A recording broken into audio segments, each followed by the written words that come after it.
मार्च माह 2025 का दूसरा सप्ताह तुला राशि के लोगों के लिए कैसा होने वाला है।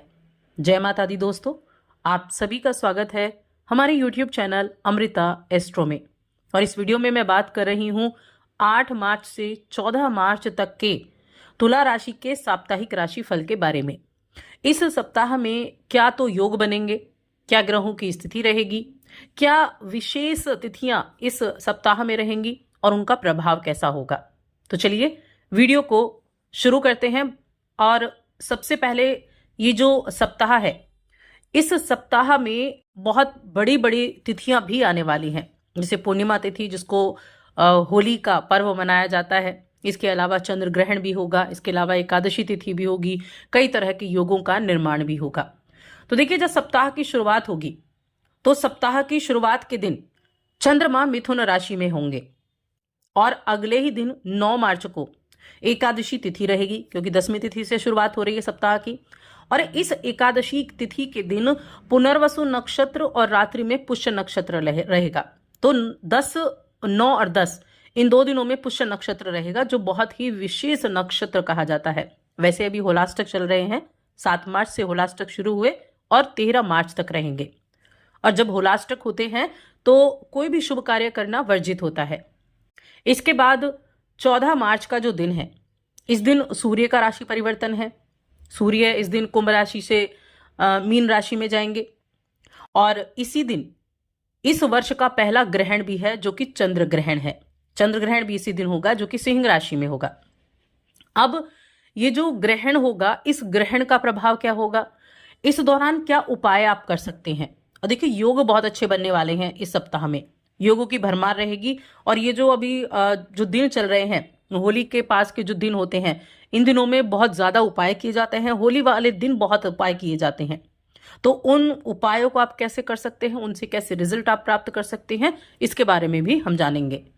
तो देखिए, सप्ताह की शुरुआत से बात की जाए तो शनिदेव आपके पंचम भाव में मौजूद हैं और पंचम भाव में सूर्य भी मौजूद हैं, लेकिन शनि अस्त भी हैं। अब यहाँ आपको अपने जो करियर है उसमें आगे बढ़ने की जो चाहत है, हर किसी के मन में आगे बढ़ने की चाहत है, लेकिन आपके अंदर ये रवैया रहेगा कि आप थोड़ा सा जिद्दी हो सकती हैं, थोड़ा मतलबी हो सकते हैं अपने काम के सिलसिले में, यानी अपने करियर को लेकर, कि बस आपको अपने काम को बनाना है किसी भी तरीके से। तो यहाँ आपका जो जिद्दी स्वभाव है वो काम आएगा, यहाँ आपका जो मतलबी होना है वो काम आएगा, क्योंकि आप अपने काम को किसी भी तरीके से पूरा करना चाहते हैं। और इसका परिणाम क्या होगा, इसका परिणाम आपको अच्छा मिलने वाला है। इस समय एक चीज ध्यान रखें कि जो भी आप नौकरी करते हो, चाहे आपका अपना बिजनेस हो, आपकी दुकान है, कोई भी है, तो अपने स्वभाव को जितना ज्यादा नम्य सौम्य रखेंगे उतना ज्यादा अच्छा होगा, क्योंकि आपकी सौम्यता आपके काम को बढ़ाने का कार्य करेगी।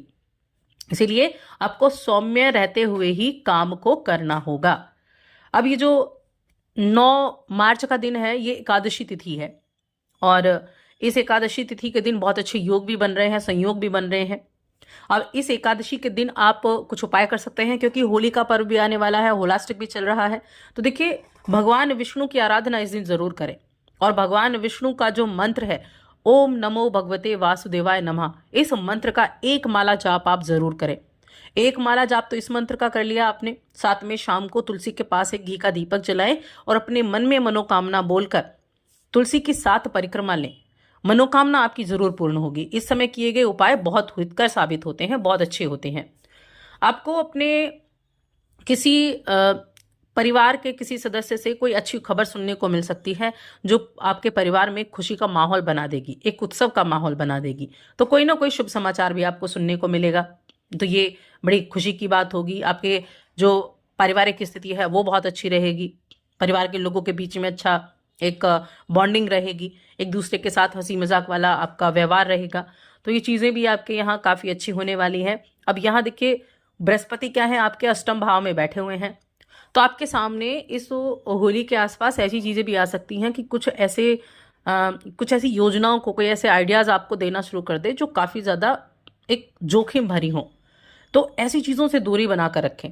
कोई आपको ऐसा लालच दे दे कि आप यहाँ इन्वेस्ट करेंगे या आप इतना पैसा लगाएंगे तो आपको इतना रिटर्न मिलेगा, इस तरह की योजनाएं आपको बहुत आपके सामने आ सकती हैं।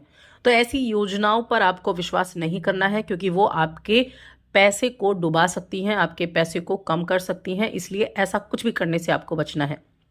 ध्यान रखना है कि आपका पैसा फंस जाएगा, आपने बड़ी मेहनत से कमाया है, वो डूब जाएगा। तो इस तरह के लालच में तो बिल्कुल भी नहीं पड़ना है, क्योंकि ऐसी सिचुएशन हो सकती है कि आप अपने आप को इस तरह की सिचुएशन से, मुसीबत से घिरा हुआ पाएं। तो बस अपने ऊपर विश्वास रखना है और चीज़ों को इग्नोर करते हुए आगे बढ़ना है। जो काम कर रहे हैं उस पर फोकस करना है। व्यवसायिक तौर पर और व्यक्तिगत तौर पर कुछ हो सकता है छोटी मोटी प्रॉब्लम्स इस तरह की आपको देखने को मिले, लेकिन आपका खुद का व्यवहार इन चीज़ों से आपको बाहर भी निकालेगा।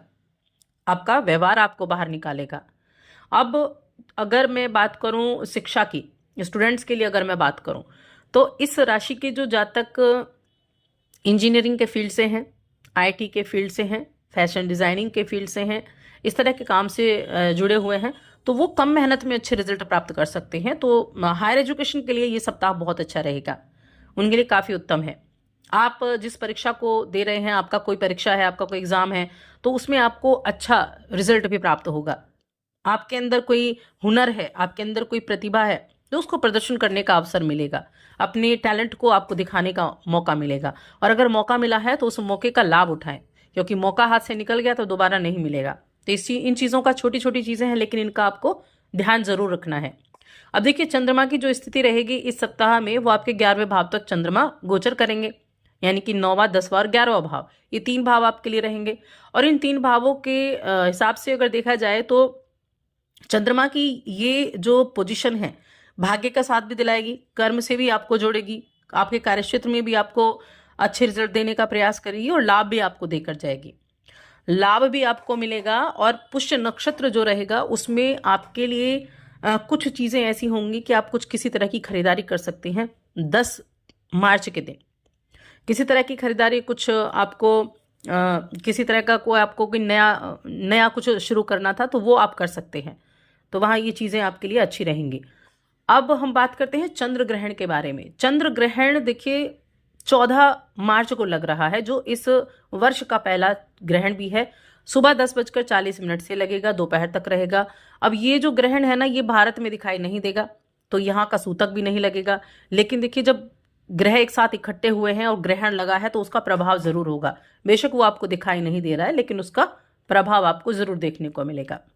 अब प्रभाव क्या देखने को मिलेगा, तुला राशि के जातकों के लिए ये ग्रहण कैसा रहेगा, तो मैं कहूंगी आपको सावधानी रखनी होगी, क्योंकि आपके लाभ के भाव में ये ग्रहण लग रहा है। तो थोड़ा सा स्वास्थ्य आपके सप्ताह के अंत में थोड़ा प्रभावित हो सकता है, कुछ खर्चे आपके बढ़ सकते हैं। तो ध्यान रखना है इस समय अवधि में। किसी बात को लेकर टेंशन हो सकती है। और हाँ, किसी को पैसा आपको उधार नहीं देना है इस अवधि में, क्योंकि पैसा उधार दिया तो वापस नहीं मिलेगा। और इसलिए मैंने आपको कहा कि जो योजनाएं ऐसी आपके सामने आएंगी, उनमें आपको किसी तरह का ऐसा इन्वेस्टमेंट नहीं करना है, वरना नुकसान हो जाएगा। तो इस ग्रहण के पास आपको ध्यान रखना है, खर्चों पर भी, पैसे के लेन देन में भी, और किसी न किसी तरह का मानसिक तनाव आपको रह सकता है। इसके लिए आप उपाय कर सकते हैं ग्रहण वाले दिन। ग्रहण वाले दिन आपको क्या उपाय करना है, चंद्र के मंत्र का जप कर सकते हैं आप, भगवान शिव की आराधना करें, सुबह को भगवान शिव का अभिषेक करके आए, इस तरह की चीज़ें आप कर सकते हैं। थोड़ा सा आप दूध दान करें इस दिन, चीनी और दूध आप दान कर सकते हैं, उससे भी आपको काफ़ी फर्क पड़ेगा। और जो होली का पर्व है, 14 मार्च को होली का पर्व भी है। देखिए, होली का पर्व बड़ा महत्वपूर्ण होता है। इस दिन बहुत से उपाय किए जाते हैं, होली का दहन होता है। अगर आपके जीवन में समस्याएं चल रही हैं, किसी ना किसी तरह के हेल्थ इशू हैं, बिजनेस को लेकर इशू हैं, तो एक कार्य करना है, थोड़ी सी सरसों लेनी है, थोड़ा सा काला तिल लेना है, होलिका दहन से पहले अपने ऊपर से 7 बार आपको उतारनी है और वो होलिका दहन में डाल देनी है। आपके ऊपर जितनी भी नेगेटिविटी है वो आपकी दूर होगी। सुबह को वहाँ से थोड़ी सी राख लानी है और अपने पूरे घर में थोड़ा सा उसका छिड़काव करना है, आपके घर की पूरी नेगेटिविटी दूर होगी। कुछ और उपाय हैं जो मैं आगे आपसे शेयर करूंगी। तो आज की इस वीडियो में बस इतना ही। वीडियो कैसी लगी कमेंट करके ज़रूर बताएं।